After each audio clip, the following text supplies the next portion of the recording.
Our final section in Chapter 4 is 4.5a, which is proving triangles congruent by angle, side, angle, and angle, angle, side. We're going to do 2 today. Okay, our first one is going to be angle, side, angle. So if I go over these, angle, side, angle. Notice that the side is sandwiched in between 2 angles. Same thing here. Angle, side, angle. They all have to be right in a row, and the side has to be sandwiched right in between the 2 angles to be angle, side, angle. So we're going to do a couple examples of angle, side, angle here. Okay? So ZX bisects WZY. Okay? If that's the case, then I know, zoom in here, try that again. Then I know that these are congruent. So angle WZX is congruent to angle XZY. Okay, so I have those 2 angles. Remember, I'm going for angle, side, angle. Okay, XZ bisects these, so these are congruent.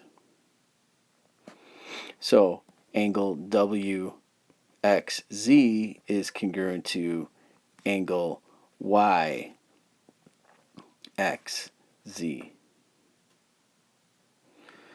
Okay, now I need a side in between. I need that side. I know that ZX is congruent to ZX. I now have my 3 things. I have my pattern of angle, side, angle. Okay, move on to another one. AB is congruent to CB. I'm trying to prove these 2 triangles congruent. Angle A is congruent to angle C. Now I need another angle. I need this angle right here, which DB bisects it. It makes those 2 congruent. Angle DBA is congruent to angle DBC. And now we have our 3 things. We have our pattern of angle, side, angle. All right, our last one we're going to do here is angle, angle, side. Okay, to be an angle, angle, side triangle, I need to have 2 angles right in a row and then my side. So 2 angles right in a row and then my side. Okay, the angle is not in between them anymore, and if I read my triangle like I read it in order, I have to read it in order. Angle, angle, side. They have to be 3 in a row. Angle, angle, side. So I have to read it in a certain direction. So let's try it here. We just have one example. D and F are congruent. I'm trying to prove these 2 triangles congruent. GE bisects DEF. So if that bisects it, it makes these 2 angles congruent. So I'm going to say that angle DEF is congruent to angle, not DEF, sorry. We'll start over. Angle DEG is congruent to angle FEG because they're bisected. And now I need a side. I have 2 angles. I need a side. And we go back to our faithful GE is congruent to GE. and we can see angle, angle, side. Here's my angle, angle, side. We have to go in that order. That's my pattern. Okay, last thing we're going to show is just a summary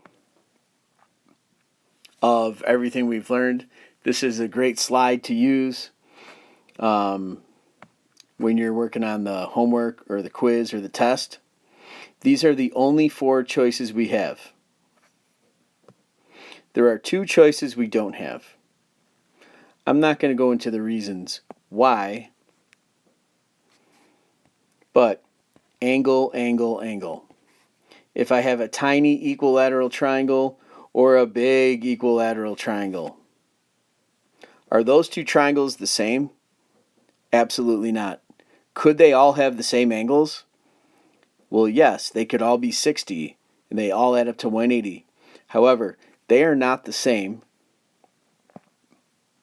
size. They're not the exact same size. So angle, angle, angle can never be used. Okay? Another one that cannot be used is side, side, angle.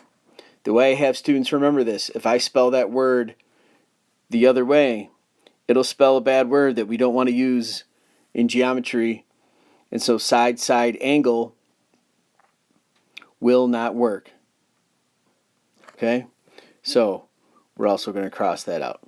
So the only 4 that we can use: side, side, side, side, angle, side, angle, side, angle, angle, angle, side. And these pictures will help you remember. You might want to write down that angle, angle, angle, and side, side, angle.